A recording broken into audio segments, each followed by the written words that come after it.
Right now I'm prototyping this idea I came up with in class today. Record holder, record carrying case basically. So you'll put your albums in here like this, and I'm about to do the handle right now, so you'll see that in a second. I I'm thinking like a briefcase. So that would be like this.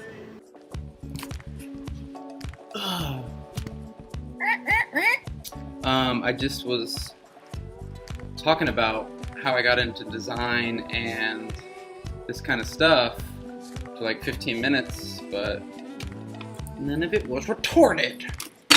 But the gist of it is I'm pretty new to design and product development, but I was interested in it for a while, in like prototyping. I wouldn't prototype with cardboard or anything like that, but I started to because I learned that it was actually more efficient because it saved time. Because if you just use it on the computer, you don't have a good sense. You haven't quite developed a good sense of how things work in the physical world. And I just started doing it, and I was basically saying I think that's the best way to learn it.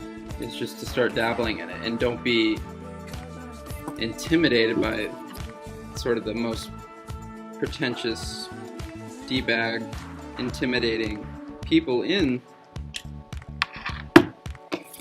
the community, the design world. And sort of serendipitously, I ran into these two random strangers who saw that I was at NYU studying engineering because I was wearing a hat. And they like started asking me all these questions, and eventually we developed a relationship and we got a contract out of it. And Camilo Tessa and I had kind of been wanting to start something. So we started, and that's how I got our first paid freelance gig. And CubeSmart. Usually you have no idea where to start with it. You have this weird problem and you're like, how should I go about thinking about it and fixing it? And there's not a right way, but it develops a muscle that is basically like, let me just take a guess based on what I know and start. And it forces you to. And then you're like, oh, I see why this is the wrong way, I fucked up, or whatever it is. And itching that scratch over and over again builds up that muscle. And I don't know, that's what I've liked about it the most.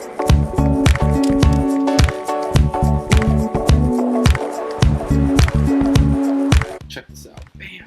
See, this is fucked up. I need to put a little cross member. Little cross member? You want a little cross member? Yeah, a little cross member. Initial thoughts is it's cool. I like it, but the sizing is kind of forced by records. They're 12-inch squares, and that's why this is taller than I would like. I would have this shorter, but you're constrained by the height of records, so it has to be, I think they're 12.3 inches is the standard. Same with this way. So each record would be,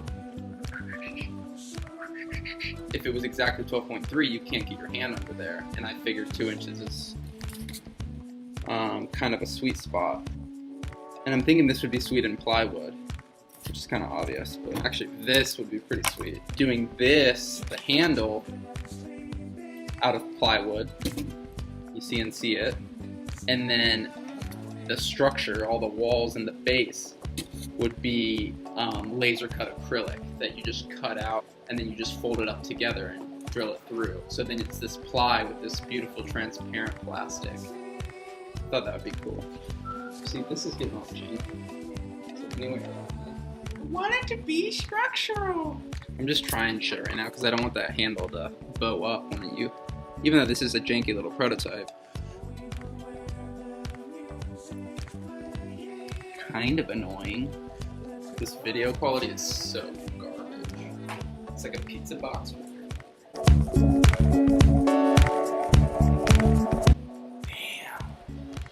Damn.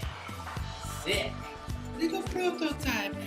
Little prototype. So cute.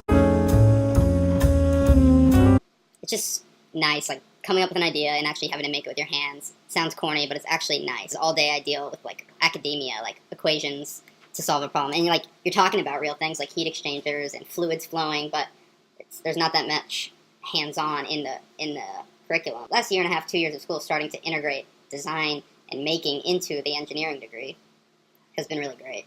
Engineers neglect design, and designers could benefit from engineering, and they neglect that. Because like engineering helps you come up with the prediction before you actually have to prototype.